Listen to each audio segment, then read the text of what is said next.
Ever since I was younger, I was into video games. Somebody like the Fuse so I can bring bad news to all these crews who can't NBA jam with the shoe. Do another beer review. Continuing with our No Buy November, reviewing beers that we have in our cellar, not buying beer for the month of November and getting through some beers in the fridge that have been sitting forever. So this beer actually comes courtesy of my man, Mr. Nathan Ryerson, who used to do beer reviews on YouTube from behind the bar. A Hill Farmstead beer. It's been a long time since we drank a Hill Farmstead beer. And this is Everett. I don't know if the lighting out here is bad now. It's too bright. There we go. You can kind of see it. This is a pretty label robust American porter. 7.2% alcohol by volume. This was bottled, I think, it's kind of smudged. I think this is bottled September of 2015. So Nathan actually came out. When was that? He visited, it had to be 2016, 3 years ago. And he brought this beer to review. And we never got to it in the crazy weekend that we did of beer sharing and videos that we filmed. And he left it when he went home, and it was like, you know what, drink it someday. So that someday, my friends, is today. So I think I've reviewed one other porter on my channel since we started doing beer reviews. Not a style that I drink, but a style that I enjoy. So I figured this would be fun to do. Using our Hill Farmstead glassware. I actually got that from my buddy Jeff a long time ago, and I haven't actually talked to Jeff in a while. So if you ever happen to see this review, buddy, hope you're doing well. Thanks for the rad glass. So, I mean, it's a porter. It poured not like super sludgy thick, but it was dark as it was coming out of the bottle. A nice finger of fluffy mocha brown head. Looks absolutely amazing in that glassware. So, I mean, like I said, I enjoy porters. I like stouts. I kind of think that the styles sort of can mesh together sometimes. So, let's go ahead and shove our nose in this one. See what she's got. Smells like if you were to take like roasted malts and dip them in chocolate. It smells amazing. It's so rich. It smells almost desserty, not sweet, but like desserty, like bittersweet chocolate. And with that roast, there's like, it's kind of given off like a coffee thing.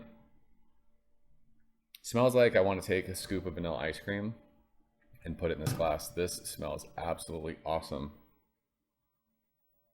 There's a little bit of like a twinge of maybe some oxidation. I don't want to say it's metallic, but I don't know like how to describe that the smell that I'm smelling. But it's sometimes when you open a beer that's got some age on it, that happens. Like I said, I don't know the best way to describe that, but it's got that going on. It doesn't smell bad though. But yeah, I mean, over 7%, it doesn't smell like booze. This smells like it's going to taste amazing. So let's go ahead and taste it. Nathan, cheers. Miss you, pal. Come back to YouTube someday.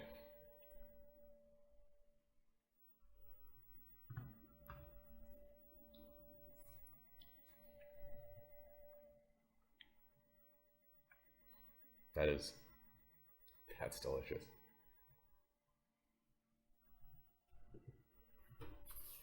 It sounds weird saying soft, but it is crazy soft on your palate.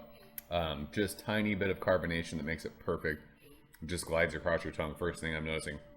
That kind of bittersweet chocolate that we were smelling right up front, that roast hits you right on the middle of your tongue. Gives off that coffee thing, but there's like this awesome sweetness on the finish of that that's like almost like a milk chocolate kind of a thing. This kind of, with that roast giving off that coffee flavor, it kind of tastes like if you ever had like an iced coffee. This is absolutely freaking delicious.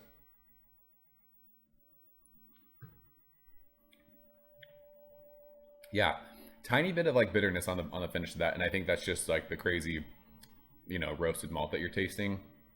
Gives off that cool coffee thing. Doesn't go to like that acrid kind of peppery thing. I know there's no coffee in this, but this is fan-freaking-tastic. I'm blown away by this beer. I will say, this isn't like this is not like a crazy imperial stout. You're not chewing on this. This is a pretty thin beer, but I think it works for it. Like I said, that carbonation is just perfect. And there's a good amount of like drying on the finish of that. It just makes you want to sip on it.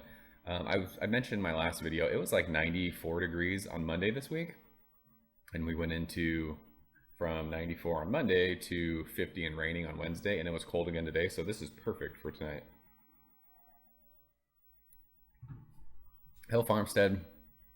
I feel like not a lot of people, that's going to sound dumb because I'm sure on blogs and forums that I don't hang out on, I feel like people don't give them enough props. Like, they're absolute fire. Their hops are so good.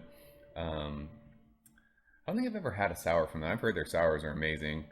I've had some farmhouse beers from them, and then now this porter is great. It's crazy. So I guess we'll leave it at that. This is, fuck, I love this. I really, really, really, really love this. So yeah, world-class stuff. I mean, I don't drink a lot of porters, so I can't off the top of my head think of a porter that's better than this. This is probably the best porter I've ever had, and I'm fine saying that. If I've had another porter that I forgot and maybe thought was a stout, someone remind me and we can talk about that. But as far as porters go, this is about as good as it gets for the style. So that's Everett from Hill Farmstead, the 2015 vintage. I think it's either 2015 or 2016. It looks like a 1.5 to me. So if you guys have had this beer and are fans, let's talk about it, because I think it's blowing my mind right now how good this is. So that's it. I'm out of here, guys. Another beer from the cellar gone. We are crushing November. So yeah, I'll see you guys soon. Thank you for coming behind the bar, in the arcade, all that shit. Ever since I was younger, I was into video games. Somebody like the Fuse so I can bring bad news to all these crews who can't NBA jam with the shoe.